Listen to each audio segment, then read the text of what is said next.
Hi guys. So Michael Gove was in a committee. He was giving evidence to a committee, a Brexit committee recently. And he was asked, what are the benefits of Brexit? So let's hear how he responded. Apologies for the audio. The problem with the audio is that the original video had these audio problems and there's nothing I can do about it. So you just have to try and listen. Mr Gove, I've asked you at earlier meetings for assurances that the transition period would not be extended due to the coronavirus. Are there any circumstances at all where there could be an extension beyond the 1st of January? Say we were getting near to a deal but not quite over the line. Are there any circumstances? No. Excellent. Okay. Thank you. That's quite very encouraging. That's very encouraging. That's excellent. Yeah. So there could be a possibility that we could extend a little bit in order. There isn't actually a possibility to extend the transition period. But let's say, hypothetically, if the UK could extend, this guy would prefer to get a bad deal than to extend for a couple of months and get a better deal. These are the types of people who are running the country. Can you imagine this guy in any other situation? He's like, you know, I'm going to order, I don't know, an internet connection.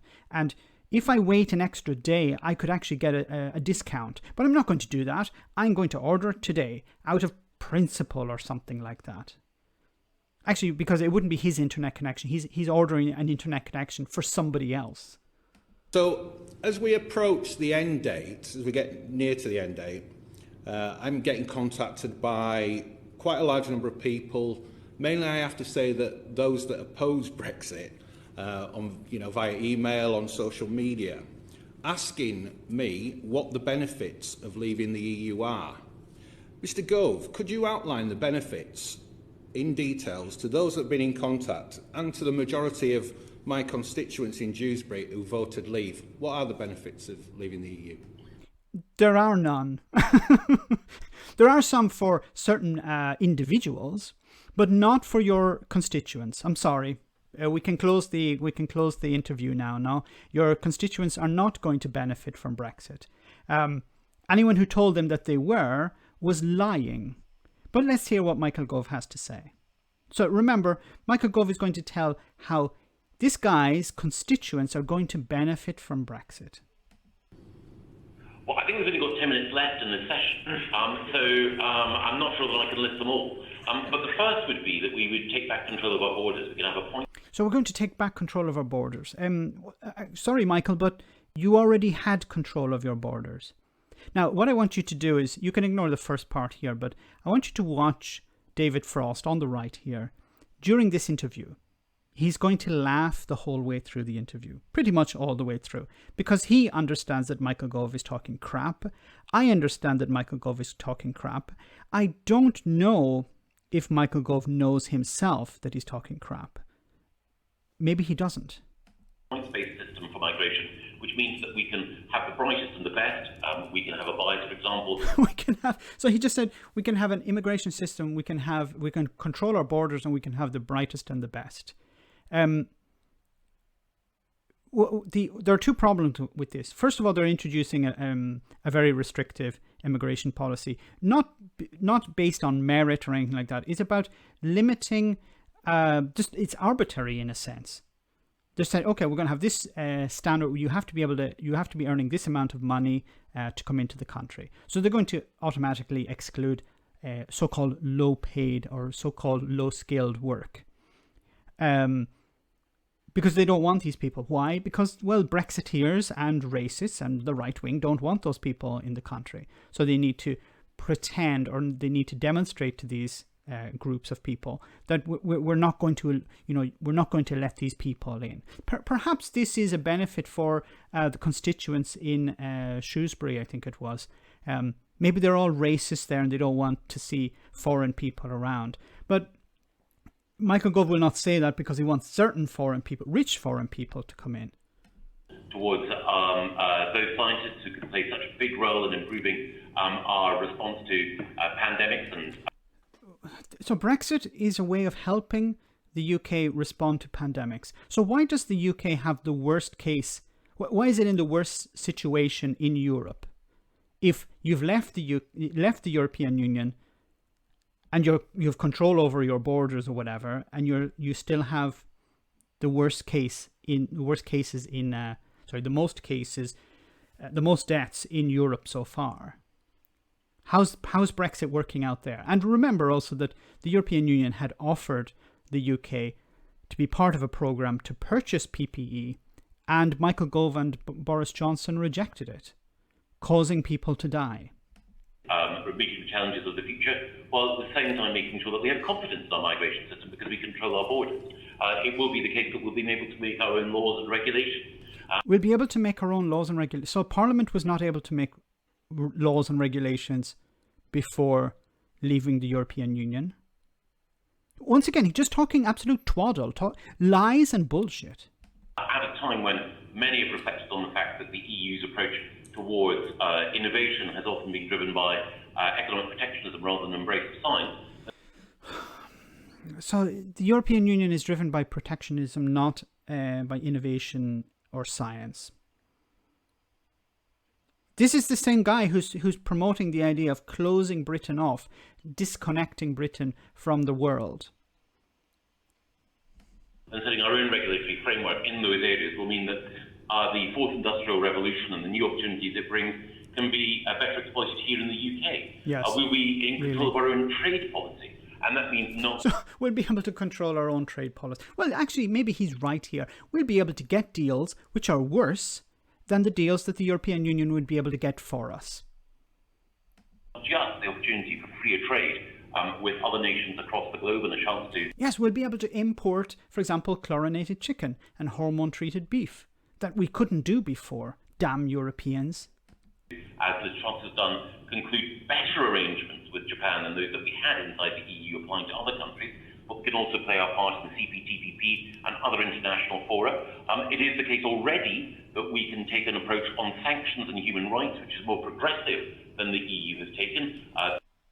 Well, that's actually false, because in recent news, it looks like the UK is going to maintain the Human Rights Act, which was put into law in the UK, which is basically the UK version of the European Convention on Human Rights.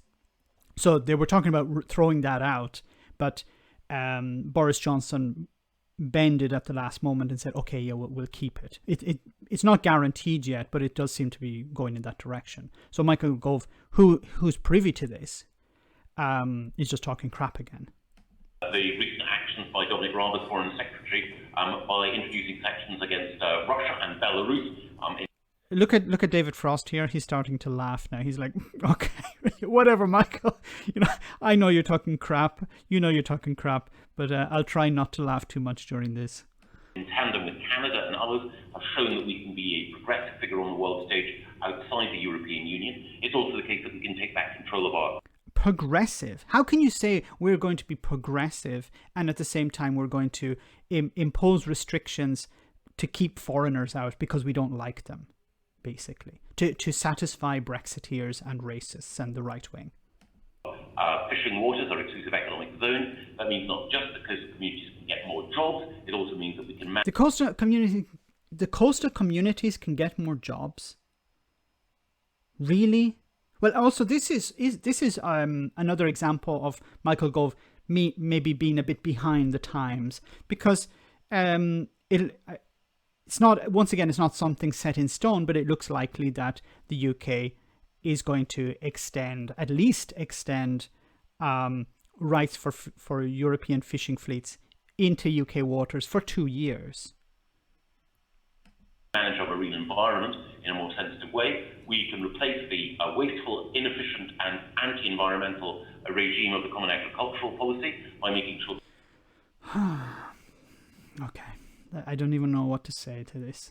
That our farmers are in a stronger position, not just to export, but to make sure that our soil restores its carbon content. Not to export. Now, maybe he said not only to export, but it sounded like he said not to export. So we're not going to bother exporting produce. So what are you going to do? Do you think there's enough of a market internally to satisfy the production, our agricultural production in the UK? So you're not going to export anything? You don't care about exporting? I wonder what the farmers have to say about that. And that we are investing in environmental benefits. It is also the case that we will be able to have a more accountable political system. One of the main... A more accountable political system. Yeah, like the way that Boris Johnson last year was trying to take power away from the judiciary and hand it over to ministers. That's more accountable.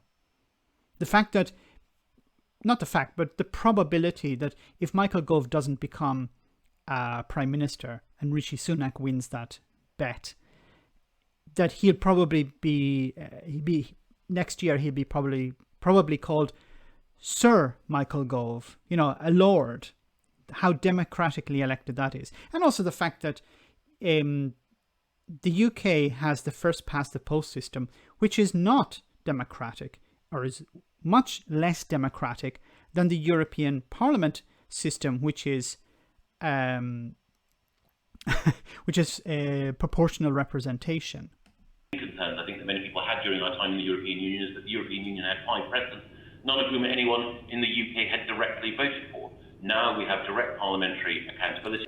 Look at David Frost here laughing at all of this. The greatest symbol of democracy is not the ballot box, it's the removal ban. And when you vote to remove a Prime Minister, you know outside the European Union that means that policy can... You don't vote to remove a Prime Minister. You don't actually vote for the Prime Minister in the UK. You vote for the party, and the party appoint the Prime Minister. Jesus, does Michael Gove not actually understand the political system in the UK? Maybe that's why David Frost is laughing at all of this.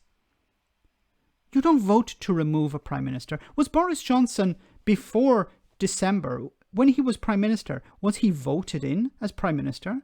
No, he was not. Why are you talking such twaddle, Michael? Change.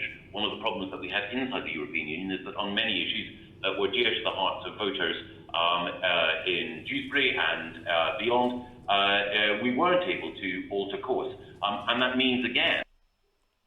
We weren't able to alter course because over the last number of decades, the British government successive British governments have used the European Union as a whipping boy. You were incompetent, and instead of actually taking responsibility, your modus operandi was to blame the European Union. Oh, hospitals aren't functioning, it's the European Union's fault because we're sending all this money to the European Union. Oh, your roads aren't good, well, it's the European Union's fault. And you've been pouring this poison, you as well, Michael Gove, you've been pouring this poison into the ears of the British people over the last number of years, blaming the European Union, and now you're saying, oh, isn't it good that we've left because it was the European Union's fault? But our politics should become healthier. In the past, there was a hiding place for politicians who... Oh, go F yourself. It would be more democratic or more accountable. You have a first past the post system. You don't actually have a majority. Not a minority of people voted for this government, and you have an 80-seat majority. How the hell is that possible? How is that possible in a democratic system? I would say, well, I'd like to change the rules there, but I'm afraid I can't because of the EU. I think that undermines confidence in democracy and in elected politicians, and it will be another advantage that comes about as a result of being outside the European Union. I think it's also the case that outside the EU, as Lord Frost has pointed out, we can have a state aid or subsidy regime which is responsive, which is in keeping with our broad free market principles, but also enables us to make the change that we want to make to support our agenda of what's been called levelling up. On top of that, levelling up is basically austerity 2.0. Levelling up is basically, we're going to give money, we're going to give support to companies that support the Conservative Party. That's what it's going to be about. Whatever measures or restrictions, any controls, checks and balances that the European Union had when the UK was a member, are going to be gone. You're going to see a level of corruption over the next number of years with this Tory government on an unprecedented scale. It's completely corrupt at the moment. But wait until there are no fines or restrictions coming from outside. It's just going to be on an epic scale, I promise you that. In fact, we can establish new free ports. Free ports are opportunities not just to change the economic geography of the United Kingdom. He mentions free ports and look at David Frost's face. He's like, no, what are you talking about, you idiot? But also to stimulate investment in a way which will drive the level of innovation that our other changes will... I would love to be inside David Frost's mind now.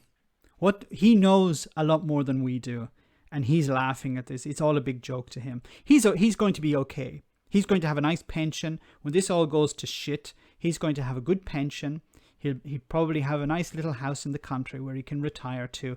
And while the rest of the country burns, he'll have a nice picket fence to keep the fire out. Will bring. And I'll stop just there. What an absolute disaster. Once again, the question was actually asked, how will the voters benefit? And he hasn't given one example of how ordinary people will benefit from Brexit. Because he can't. Because ordinary people will not benefit from Brexit. Ordinary people will suffer because of Brexit. Now, as I said from the beginning, some people will benefit. People who are planning to strip the country bare of its assets. Parts of the NHS will be sold off to the Americans. Food standards will be reduced. So some people will make a killing. I can guarantee that, once the trade deal starts to work, it starts to be put into place with the United States, Tory politicians will be doing pretty well out of it financially. Let me know in the comment section, guys, what you think. As always, your comments are greatly appreciated. Thanks a lot. I want to say a big thank you to all of my patrons. You ensure that this channel continues to exist. I'm eternally grateful for all of your support. If you join Patreon, you will receive instant access to our Discord server, where we have both audio and video chats. You can chat with me and other patrons, where we discuss important and non-important issues. Becoming a patron per month costs about the same as a large coffee, so why not check it out?